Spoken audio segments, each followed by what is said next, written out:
One, two, three, four.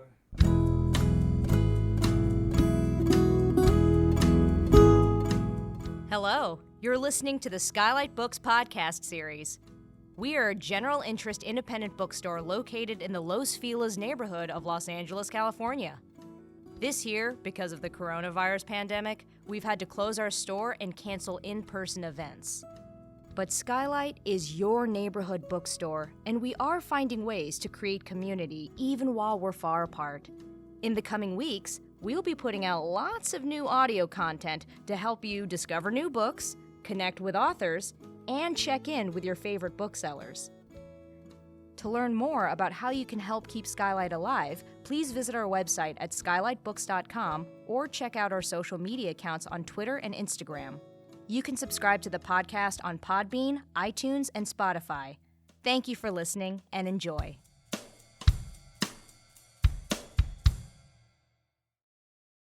Hello, lovely listeners, and welcome back to SKYLIT. This is the SKYLIT Books podcast series, and I'm your host, Maddie Gobo, the events manager here at SKYLIT Books in beautiful, currently rainy Los Angeles. I don't know if you guys are here in LA listening, but today we woke up to a full-on thunderstorm. It was amazing. I mean, lightning, just drenching downpours.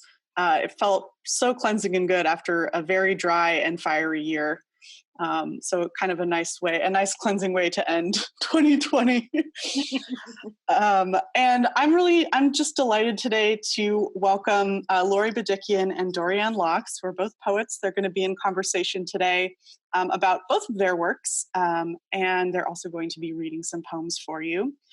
First, just a few words about the store. So we are open right now, 11 to 7 weekdays and 10 to 8 weekends. We do ask that you wear a mask and socially distance and sanitize your hands. Things are scary here in LA County. We're trying our very, very best to take care of each other. Of course, you know, small businesses have to survive somehow, so we do really appreciate your business, but we want to encourage you to use our fantastically convenient curbside pickup option or our online ordering on our website, skylitbooks.com. We're happy to ship books to you as well for maximum contactless book acquiring. All right, so let's go ahead and bring our guests aboard. So I'm going to read their bios so you get to know them a little bit. All right, so Lory Bedikian's first collection, The Book of Lamenting, was awarded the 2010 Philip Levine Prize for Poetry. She earned an MFA in Poetry from the University of Oregon, where she was awarded the Dan Kimball First Year Teaching Award for Poetry. Her work has been selected several times as a finalist in the Crab Orchard Series in Poetry Open Competition and in the Crab Orchard Series in Poetry First Book Award Competition, and has received grants from the Money for Women, Barbara Deming Memorial Fund, and AFFMA. Poets and writers chose her work as a finalist for the 2010 California Writers Exchange Award. Additionally, her poetry was included in the anthology Wide Awake, Poets of Los Angeles and Beyond, which came out from Beyond Baroque Books, and was chosen as a finalist in the 2015 Arojo Orlando competition. Bedikian's newer work has been published in Miramar, has been featured on the Best American Poetry blog as part of the Where My Dreaming and My Loving Live Poetry and the Body series, is included in the fall 2018 issue of Tin House, and appears in recent issues of the Los Angeles Review and Moria, as well as on poets.org. Her poem, The Mechanic, is included in the recently released anthology Borderlines, Poems of Migration, which just came out this year from Knopf. Also, her poem, On the Way to Oshigan, will be featured by Padraig Otuama in a forthcoming, I've definitely mangled his name, sorry, Padraig Otuama, in a forthcoming Poetry Unbound podcast. All right, and joining Lory today is Dorianne Laux. Dorianne Laux's sixth collection, Only as the Day is Long, New and Selected Poems, was named a finalist for the 2020 Pulitzer Prize for Poetry. It's a pretty big deal, you guys. I don't know if you guys have heard of this little prize, the Pulitzer. Woo-hoo!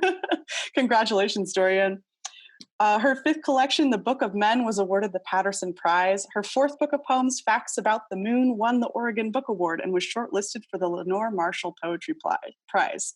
Laux is also the author of Awake, What We Carry, a finalist for the National Book Critics Circle Award, Smoke, as well as a fine small press edition, The Book of Women.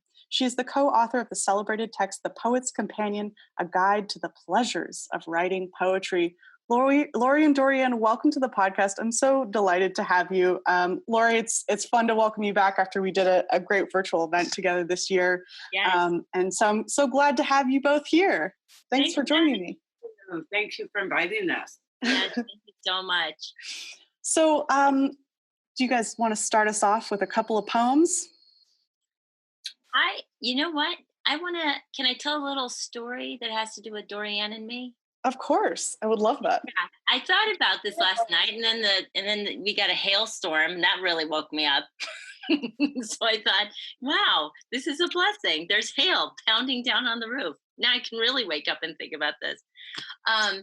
So I was Dorianne's student at the University of Oregon, and it was a really blessed time. It was a really wonderful time, and Dorianne used to have us keep a journal. And every week, do you remember that, Dorianne? And every week she would look at what we wrote and she'd make little comments in the margins and whatnot. And something that I'll never forget, I wrote a draft of a poem, and then at the end of it, I wrote, Dorianne, I'm really sorry about this, but they're having a drum circle every night, my neighbors, and I'm losing my goddamn mind. I just went ballistic. And I said, I'm sorry that I can't write anything good this week, but it just drives me crazy when people are in their driveways and, they don't think, I went on and on. And Dorianne said, there's a poem here that you have to write. I thought, what the hell? This is what they pay her for? This, like, what? What is she talking about? There's a poem here. And I was so upset. And then I thought, well, same old story. Don't get upset. Figure it out. Figure out why you're upset. Figure out why the driveway's pissing you off. Figure out why Dorianne, your favorite person ever, is pissing you off right now, telling you write about it. So I wrote about it. And she told me that it was a breakthrough poem. And I didn't know what that meant until decades later. And now today I think I know what a breakthrough is. And it's not something where a mariachi band follows you, but it's a special moment as a poet. And I never really ever read this poem, so I wanted to read it today. It's from my book, Old Friend. Driveways. I never understood the appeal of it. Sofa pushed to one side of the concrete rectangle, dented garbage cans on the other, a pistachio-colored carport over the top. We could hear the growl of motorcycles as they crept back onto sidewalks until their silver bodies blurred, and then a tunnel of noise. 12. Content with a borrowed bike, I rode up and down blocks, observing the long tongues of asphalt or white-gray stone stretched into the runways of our suburban bungalows. I never made sense of parked boats covered with blue tarps, secured from some imaginary wind, dry except for the occasional sprinkler teasing its starboard side. The way people haggled on these stretches, washed their oil-stained squares clean with soap, took a smoke on a beach chair, or simply stood, hands on hips, staring toward nothing, thinking of a time long since past, baffled me. The roads deserted, now and then a pickup truck buzzing by, the mailman's blue bag flashing over the concrete's bare back. Children used them best. Cracks were rivers, their tricycles trains, or the slab became an island, a basketball court, a jungle, or long-awaited classroom. It was the same square on which they left for college, for marriage, for some reason, and if the reasons weren't clear, other driveways buzzed with the possibilities. And some families fought on them. Boxing rings with someone on the lower corner ready to exit to sidewalk to car, leaving but never for good. The one standing on the upper side left to garden, pulling weeds like hair, raking as if they'd find an X somewhere, finally revealing how to get out of this place. Front yard abandoned, after dusk, 2 headlights drag through the dark, below plum trees. Driveways were our altars. where we could bless and curse what we became.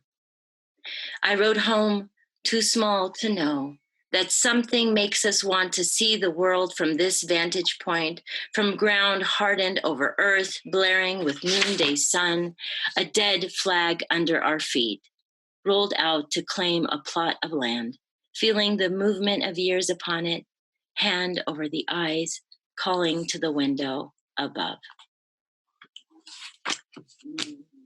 And so thanks, Dorianne, for over 20 something years ago telling me, write about the damn driveway, Lory, instead of complaining about it in your journal. So what did you realize years later that made you realize that was a sort of breakthrough for you? Yeah. Okay. You know what? I had a feeling you might ask me that, and I didn't have an answer, but I thought I'll think of it on the spot. Here we go. I think it's a breakthrough when the fear is not there. I was afraid during the MFA to write about things like that. I thought, well, I got here and I have to read everything that I'm being assigned, and I better get the syllabics right, and better do this, and I better have a damn good title. And, back then I thought, you can't just write a poem called Driveways. And then I thought, well, write it. And then you write, and then you let the line guide you, and you trust the breath of the line, and you trust the stanza. There's a lot of trust and less fear. And I think it was a breakthrough because I realized the persona, the me, the I, what is the I afraid of? And it was about the fights on the driveway. And, the old Lory would have, the one that got into the MFA would have really sculpted something gorgeous. Woo, this great poem. And look at this anaphora. And then I've got this whole thing going on. And, this Greek god is compared to the, to the lamppost. No, it was about how I remember me, the poet, remembers, and I put that into the speaker and remembers the fights. And the fights were what, and then to not be afraid to mention it, and then to kind of rise from it through language and through the music and through the landscape. And I think that's why it's a breakthrough, because you let go of the fear. Because I'm feeling that today in my poems too, Dorianne. I'm feeling like the breakthroughs are the ones where I let go of the fear. Yeah. Whatever that fear may be. Yeah. Right. And it's the immediate world, it's the world that you're surrounded by, and it has value. Yeah. It has imaginative, creative, humanistic value, and whereas I think often we think that the value is in some other aspect of poetry or something above us or beyond us. Right. And in fact, it's just the wonderful, beautiful value that you come to at the end of it, which is a singular person looking up into a window and knowing there's either someone there or someone not there that should be there, or, the longing of that, after all the activity and the solitary nature of it, just, it gives you all that wonderful stuff. I mean, it might as well be Aphrodite or, you don't have to go there. It's already there. Right. The world. Yeah. Exactly. And I feel like, now that I think about it, I feel like that's how I've always felt about poetry, that I'm just riding my bike. I'm this 12-year-old riding my bike through the streets, and I'm just observing. Yeah. I always feel like this observer. Even as a poet, sometimes I just don't feel like a participant. I feel like I'm even observing other poets. I mean, I'm observing the world, other poets, what's going on in books, this, that, and the other thing. But I feel as though that poem sort of was a guide back then. Yeah. Well, I'm sure glad you wrote it. I'm glad you inspired me to write it. That would have been a blank page right there. Blank two blank pages in my book. So I ask, fill the page. What about you, Dorianne? Well, I thought I would read a poem from this little new chapbook that I have called Salt. Nice. And I really love the the title page because it's all the letters falling off of the, Oh, I love that. and piling up like salt. I think that's so wonderful. Yeah, it's really wonderful. You can see it, but Who designed? Who created this? actually, the woman who is my kind of events agent, Mm-hmm. Vaughn Felder, and she has an agency called the Field Office. Nice. And she holds a lot of poets there, and I'm one of them. And her and her boyfriend recently got a printing press, and I wanted to make a chapbook, and she said, "Oh, we'll make it for you."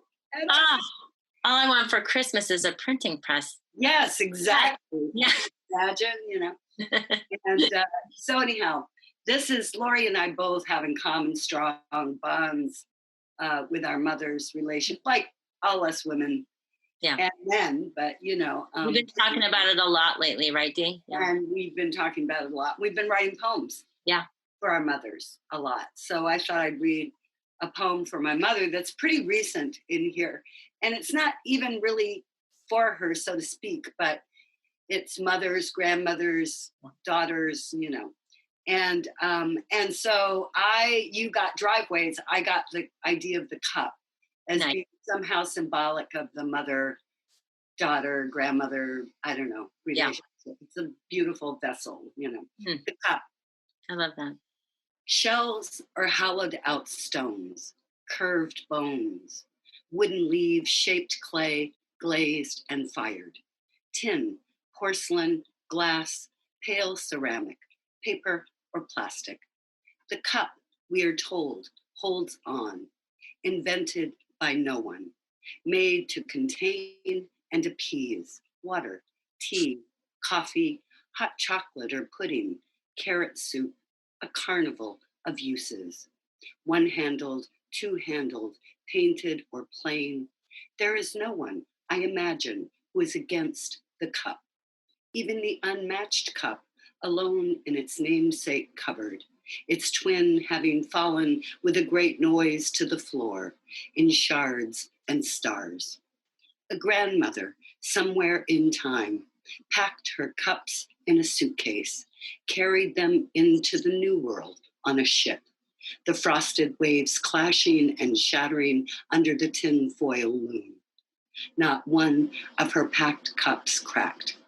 When she died, she left them to her daughter, who swaddled them in newsprint, her hands shaking as she put them away, the same hands she cupped around her mother's face, drinking her in before the last wave washed her away. I love that. I love that. And Dorianne, do you say in the poem, because this is the first time I'm hearing it. I love it. God, it reminds me of the slipper poem, with your mom. Oh, right. The slipper poem. Okay, I forgot the title. Me too. The toothpick. Do you say in the poem, the cup holds on? Mm-hmm. I love that. I love that so much, like giving the cup that, agency to just have, the cup is the one holding on now. Yeah, I didn't even think about that. I know. I love that. And then you got that Sestina thing going on with cupped, at the end, how the language changes. I just love that so, so much. It's amazing. I've been thinking a lot. This is so great too, Dorianne, because I wanted to bring this up actually. You back in Oregon, I'm going to talk about Oregon quite a bit. Sorry, guys. But I remember you gave us all these little dog tags. I don't know if you remember this. Oh, yes, I do. Yeah. And I have kept mine till this day. And mine said, hear their history. And I thought, perfect for you. Yeah, I know, but it's amazing because when you said hear their history, I thought, okay, Dorianne approves that. Like I can do the whole, my Armenian background and Lebanon. But then I thought about it more and more through the years, and I thought it could be any history.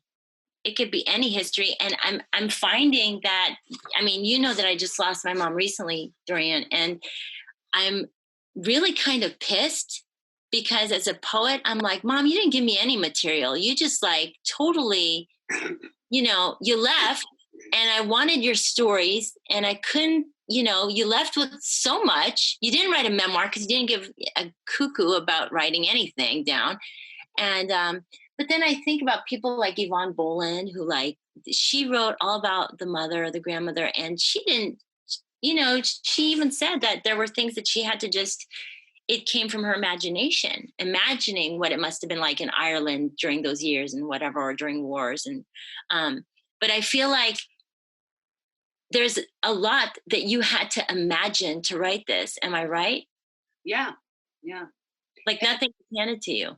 No, and the fact is, if you live in the United States, your family crossed an ocean to get here. Yeah. I don't care who you are.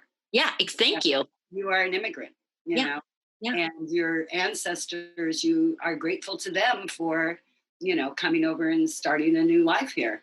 And I had to imagine this woman bringing, her prized possessions, and what would they be, I love that, how you say, and not a, what did you say? Not a crack, like none of them, nothing was harmed. One of her cups cracked. I can't remember how I say it, but, I had to imagine that there would be that miracle that could happen, that you could be on this ship that's just right, and yet she had packed them so carefully, and so lovingly that they stayed whole. And there's something about that idea of staying whole, even though you're being tossed everywhere. Right. You don't know what's outside. It's dark. It's scary. You're hungry, but you somehow persevere. And so it felt like, in a way, a great metaphor for right now. Right. I mean, we're on a great ship and we're not really quite sure if we're going to make it to the other side. But, you pack what you can and you pack it carefully and you survive. Yeah. How'd you get the idea to write that? I mean, how did it come to you? I have no idea. I mean, I love that. Yeah, I mean, it was an assignment where I was supposed to use, I'm sure, a number of words and a phrase or something. And Lord knows, I probably had a cup sitting in front of me, or, who knows? I might have had a dream that night that featured a cup, know. Right. I don't know. But I just suddenly looked at a cup and I thought, well, what, how did we get that? And why do we have cups? Right. What's the history of the cup, Right. And I looked it up and I thought, it was so amazing that, of course, the first cup was our hands, and that's how we, and from there you think, well, nobody invented this thing. Right. It came to us whole, right. And we improved upon it over time. Right. All these different materials from the earth, Yeah. And it just seemed like so evocative suddenly. And yet it's sitting around me every day. I never would have thought of it, except that maybe somebody gave me the word, or, I don't know. Exactly. Yeah, exactly. Yeah. Should I read another one? What do you think? Sure.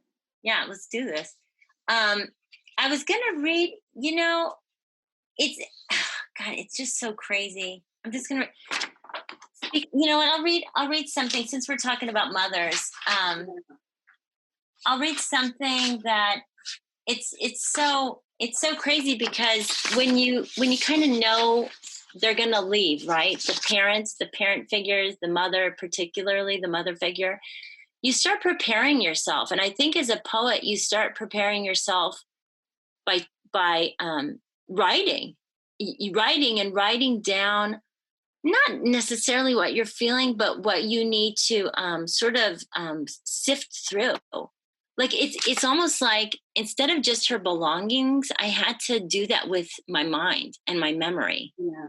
Does that make sense? Like I had to go, okay, I really don't want to go to her duplex right now and clean it out. I can't handle it. But I can, as a poet, I can handle sitting down and sifting through my mind and seeing what I remember, what I don't, and what I need to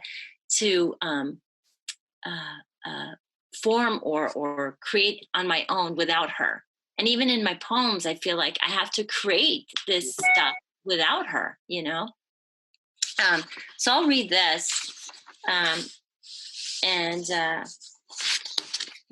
think this was sort of a breakthrough for me in this time period of my writing. Before the elegy, speak to her. Zavart, before you decide to go anywhere, let me construct a ship of books, sailable and plenty, free of disease and car rides, a ship anchored to everything and nothing. Zavart of my birth, a name I will not simplify for them. Let them say it. Zavart. Zavart of rose petal jam and calluses. Your mother, a desert walk, her mother hovering above sheep's brain stew. Zavart. Zavart, all I have left of my first blurred sight. All that's left of my own name. Its song. Leave now and I won't find the impossible argument of daybreak. Depart if you want, but the phone will keep ringing. Voice of Zavart, body of Zavart, bathing Zavart, the weight of your body on my arm as if holding a country. May you never read this, never learn what I've done. A tradition never yours, this scrawled before it should be. Your name, a drum, the only part I'll borrow, and so, Zavart. The rest can stay in their glass cases.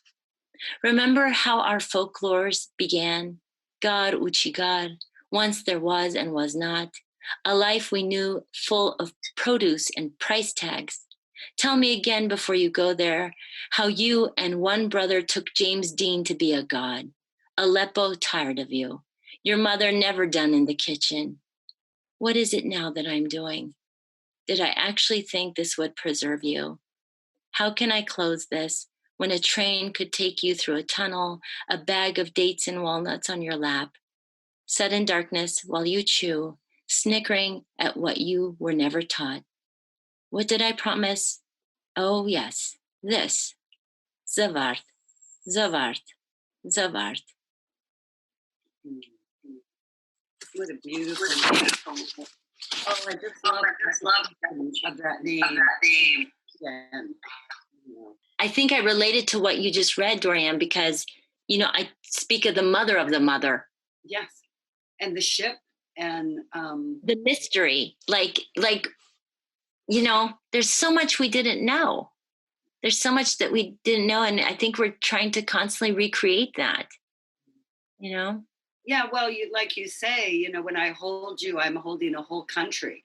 Oh, God. How do you know the whole country of a human being, you know, that's inside them? And it's the same country you came from. Right. You know, there are times when I'm talking to my daughter, when I really just want to say, is there anything you want to ask me before I die? Oh. Anything you need to know now, you know, before it's too late. I mean, I don't know how many times I've said to myself, why didn't I ask my mother this? Why didn't I ask her that? Right. Why didn't I say this or that, you know? And I just feel like giving her the chance, saying, just ask me or just tell me whatever you want to. And yet I know she would just start crying and say, Mom, stop being so, you know. Ask her anyway. One of these days, hopefully, I'm going to get up and ask her. Yeah, ask her. But and that's the thing. See, with my mom, Dorianne, I would ask her, tell me about Aleppo. Tell me, Mom, you never tell me what it was like to be young there. You never. And, you know, there were moments, but she didn't have the patience. And so I think that's where I have to search. What was it? What was it that didn't want her to make her relive and retell and you know, and then toward the end of her life, I realized it's not my job to heal that in our story, but it's my job to figure out what I need to say about it. You know, that's the only job I have, what I need to say about it, kind of thing. Yeah. And I think the thing about poetry, which is so important to me, is there's so much that we can claim that we couldn't claim before. You know, I couldn't claim any of my mother's stories before. And I thought, and now I'm realizing, oh, well, I can claim it as my own now, by constructing it into verse and putting it in lines and making it sing. And the name you were so embarrassed of when you worked as a salesperson, just call me Z, and I'd say, Mom, just teach them how to say Zivart. It's not a big deal if they can say ukulele. Damn it, Mom. But now to say I can say Zivart in a poem and I can repeat it and I can as many times as I want. Yes, repetition is incantation, Yeah. If you repeat it enough, she will come alive for us. And she does. Right. You Right. incant her back into being. Yeah, exactly. Yeah. Dorianne, you want to read something? Our mothers are so epic, and I don't think enough has been made of that, the epic nature of the mother. And they have epic journeys to get to us, and epic journeys taking care of us. This is so crazy. Dorianne, you and I are definitely connected because check this out. Like I can't believe you're saying epic journeys. I've been stuck lately. Do you remember what the heck is the hero's journey? No, is that what it's called? The Power of Myth. Remember The Power of Myth? I do. With Bill Moyers. Yeah, Bill Moyers and Joseph Campbell. So it must be the pandemic. I don't know, but I've been rereading this. And while I'm reading this, I'm reading Adrienne Rich. So it's like a side-by-side thing. And I don't know what's going on, but I'm reading what, they're talking about in this and about mythology and about the hero. But I'm reading about how, it's the male figure, the man. And it's usually there. I mean, there's rarely a heroine. I mean, some mythologies, they have a heroine, but, the goddess or the fair lady or the fair damsel and whatnot. But when you said the epic journey, I'm just thinking there's so much that we have to still write that hasn't been written. And Adrienne Rich talks so much about, what is it? I keep referring to this book, Blood, Bread, and Poetry. Like this book just fuels me. This, and when I feel lost, I just go to that. And, she talks about how, during the civil rights movement, she was reading James Baldwin and she was thinking about race and how, wanting to fight for racial justice empowered her as a lesbian and as a Jewish woman. But then she talks about how, but when she was a mother, getting it back to that, when she was a mother, she was falling prey to everything the communities were telling her to do. And she felt so rebellious and angry. And once she got out of that, she, I think, became not necessarily a better mother, but I think that freedom helped her see that there had to be freedom for all on all levels, Yeah. So poetry, I think, does that. It gives us a freedom of voice, And I think that's what I was getting at with Driveways, that it was a breakthrough poem because I gave myself freedom to talk about the fights on the driveways, which would have been shameful as a young Armenian woman. Like, you don't talk about that in poems. You write about urns and doves. What are you doing? Write at all. Right. Girls don't write. Get in the kitchen. Yeah. Damn you. But yeah, so a lot. It's a lot. It's a lot. Why don't you read us another poem about her? Oh God, no, you read, Dee. Yeah. Yeah, you read. Are you kidding? No, go. Okay. Well, I have a long poem about my mother's epic journey, across America, but it's a little bit long, and it's in my book, the latest, Only As the Day Is Long. But this one is brand new, and it's another item that I associate with my mother, which was her Singer sewing machine. When we were young, there was always a sewing machine around because that's what people did. They made their own clothes, believe it or not. People made their own clothes. And in fact, it was necessary. It was a way to save money. And so everyone had a Singer sewing machine pretty much, and in my neighborhood. And my mother's was in the living room. right in the middle of the whole family life. Right? Us too, totally in the kitchen. Right. And so, and you have to imagine, of course, the treadle below, which the women, your feet would pump in order to make it work. And it had the logo embedded in the embossment of the metal. And they were just beautiful machines. And this is a poem called Singer. If I could go back to the living room window of my childhood house, look again through the pane, it would be a telescope lens through which I might see the first woman I ever met, my mother, at her sewing machine, rewinding the bobbin, little spool with holes like an old movie reel our tiny lives spun inside of. I might see her long piano fingers touch the balance wheel, the throat plate, the presser bar, one bare foot working the treadle, her heel revealing only the first 3 letters in black latticed metal, sin.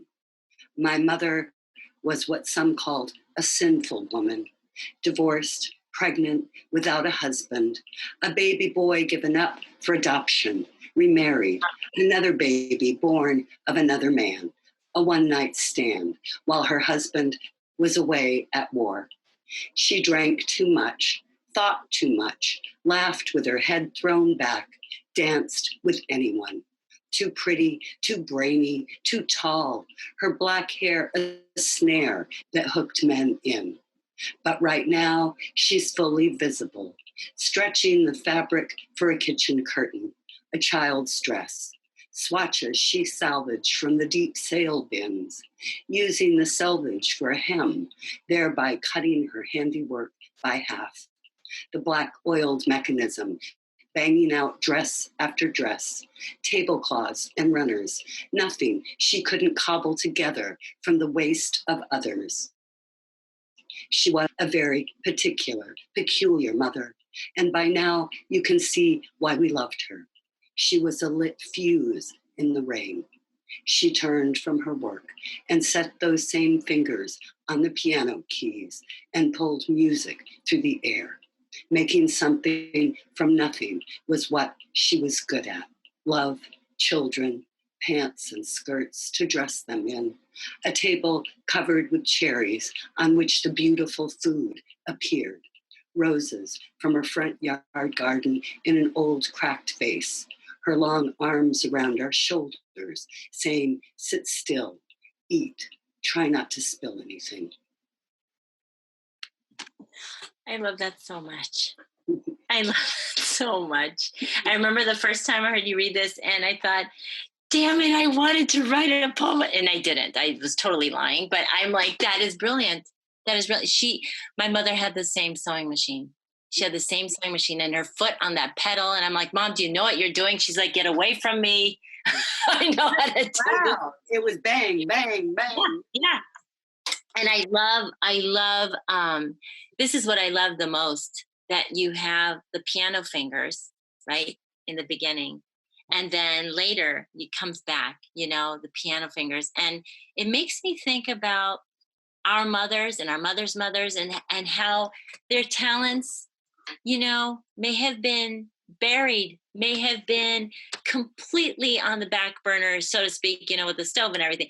They never really could find out their true gifts or what they needed to give this world. It could have been, may have been, and probably was way more than what they gave or what they were allowed to give. And I love how when you take the sin from Singer and you take that off and then you say, too pretty, too this, too that. And you can hear the voice of the neighbors, people on Sunday church or this or that saying, oh, she's too this and she does that too much. She laughs way too loud. And, oh God, have you seen her flip her hair? And, that kind of thing. But just the blame that's always given the woman when she just wants to live and she just wants to be. She just wants to be. She wants to laugh. She's sewing because she's got to save a penny. But Dorianne, this is really amazing because I want to read this poem now because I'm inspired. Like, I'm like, no, Dorianne, keep reading. But I'm like, no, call response. Mm-hmm. Hey, everyone listening knows I ain't as good as you, but I got a singer. There you go. I got needle and thread. No, it's amazing because you mentioned the piano fingers and that how she plays piano, and so it made me think of this newer poem that I've written. I mean, they're all kind of new. Your book was published 20 years ago. Everything's kind of new. Even your shopping list, it's all new. It's all new. But yeah, I think I'll read this one because the mother appears in it again, and like a lot of stuff, a lot of connectedness, a lot of connective tissue. Another word for bitterness is ache.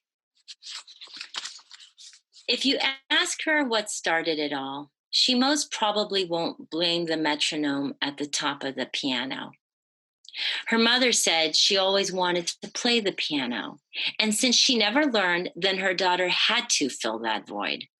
No matter that the daughter, the her now, wanted a Fender instead of a generic version of a Wurlitzer up against a space worse than Gilman's yellow wallpaper.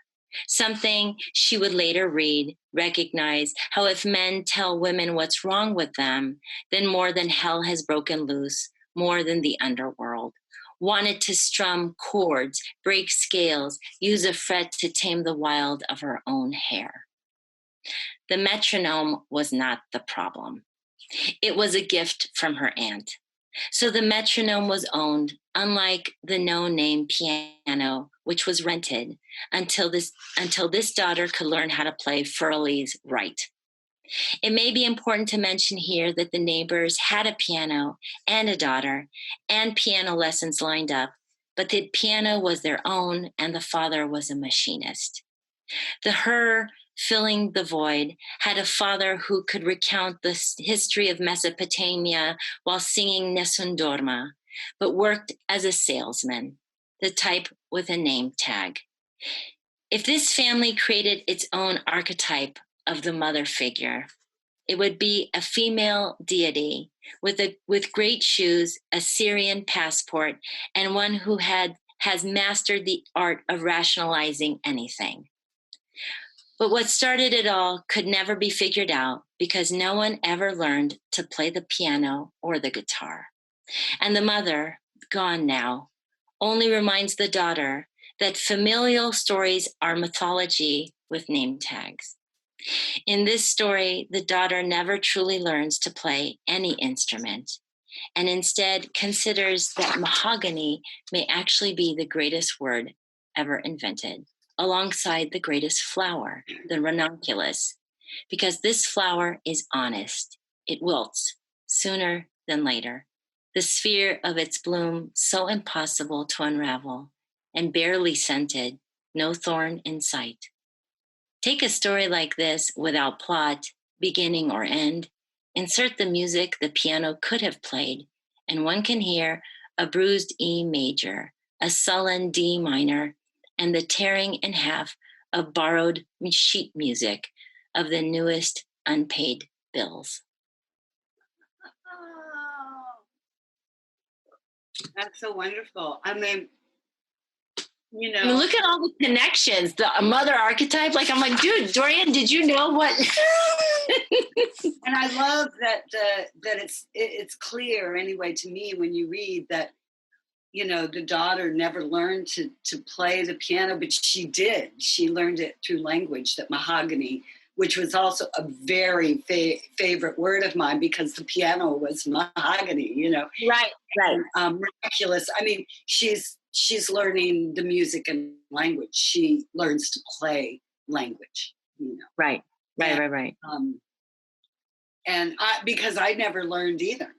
All my brothers and sisters can play piano, guitar, you name it, play everything. But I was the one who ended up being the poet, and part of it was the music that attracted me the musical. Right. And I really did want to play the guitar. And it was the same old thing. Girls don't play the guitar, they play the piano. And my mom went through this trouble. We had no money. Like, we were 7 people in a 3-bedroom home. And, you know, I shared a bedroom with my aunt and grandma, but she had it in her, you know, mind that, no, I didn't, so you will. And we're going to rent it, and we're going to compete with the neighbors across the street. And they've got all the big bucks, and look at the girl, she plays the piano. I'm like, Mom, no, I wanted to play the guitar. And it was just amazing. But the fact that when it comes back to you, so much comes back at the same time, you know, thinking about my father trying to be Pavarotti, and then, just thinking about the father being a machinist, and Gilman, all of a sudden Gilman came to me, her yellow wallpaper, and just all of it just kind of floods, just floods the mind, because there's a clearing. Yeah, you just excavate, and the more you dig, the more you find, the more that becomes revealed, of that ancient kingdom, Yeah. Which is your life. Yeah, exactly. Which is all our lives. Yeah. So. Yeah. Dorianne, I think we need to hear you. Oh, yes. Close with you, Dee. There's Maddie. Maddie, we're closing with Dee. I got a thumbs up. I don't know, actually, if I can. Let me see. No, well, you have to. I mean, that's the deal. Yeah. No, I found this other poem that I was going to read that maybe I'll go ahead and do. It's again, mother poem. But this is another one about an object.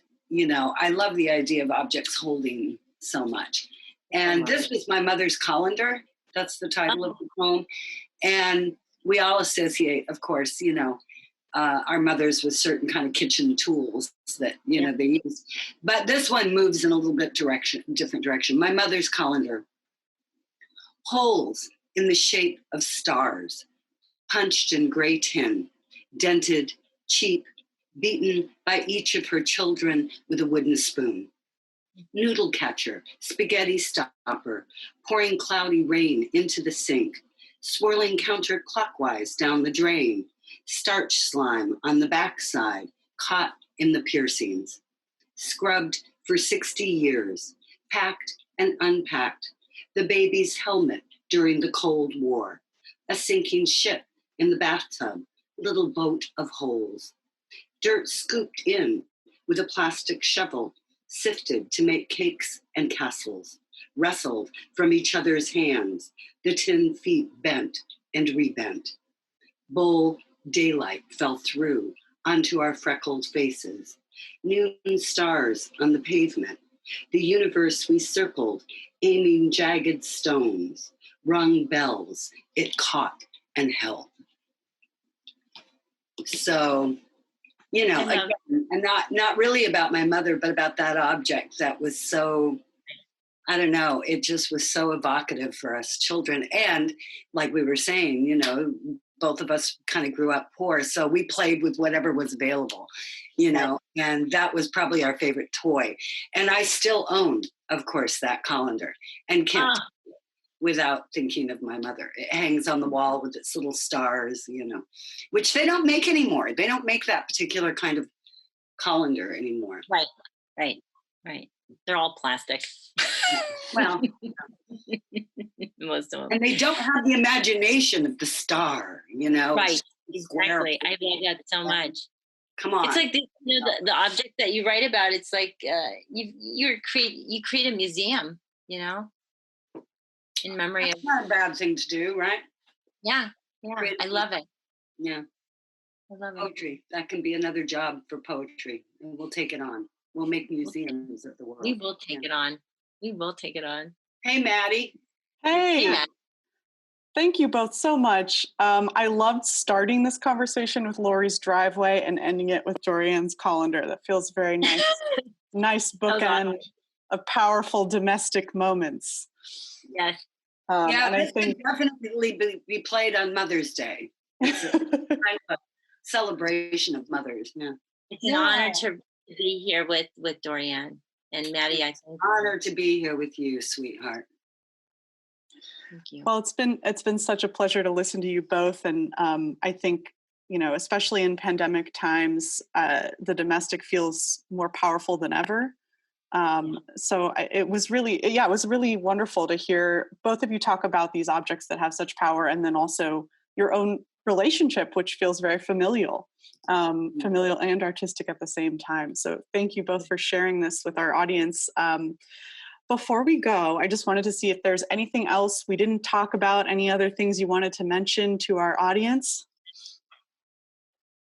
Well, during these times, all we can say is hang in there. We got your back. Yeah. Good advice. This is one thing I'll say that all throughout my life, every curse, everything that I have cursed or I've believed is a curse has turned out to have its slew of blessings.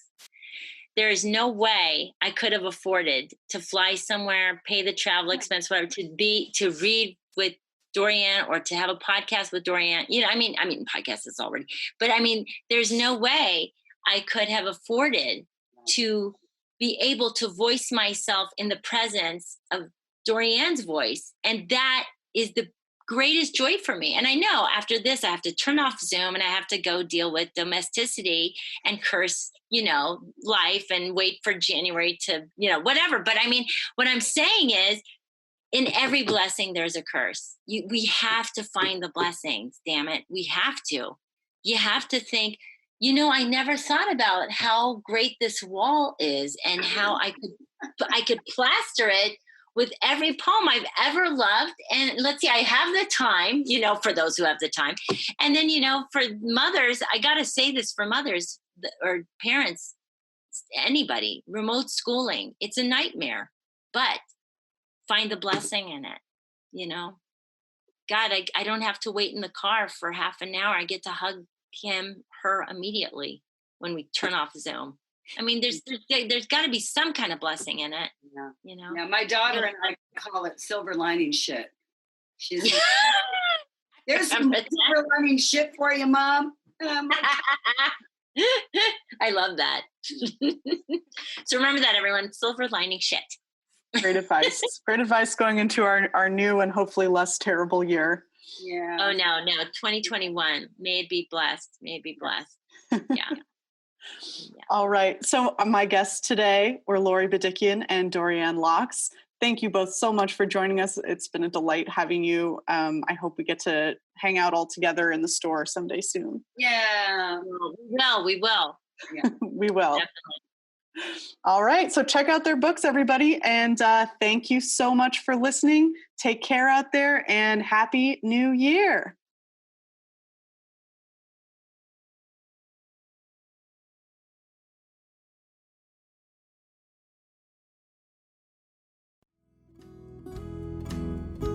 Thank you for listening to the SKYLIT Books podcast series.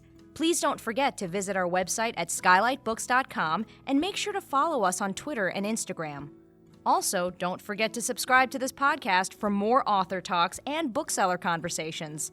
You can find us on Podbean, iTunes, and Spotify. Stay safe and healthy, and we hope to see you back in our store soon. I see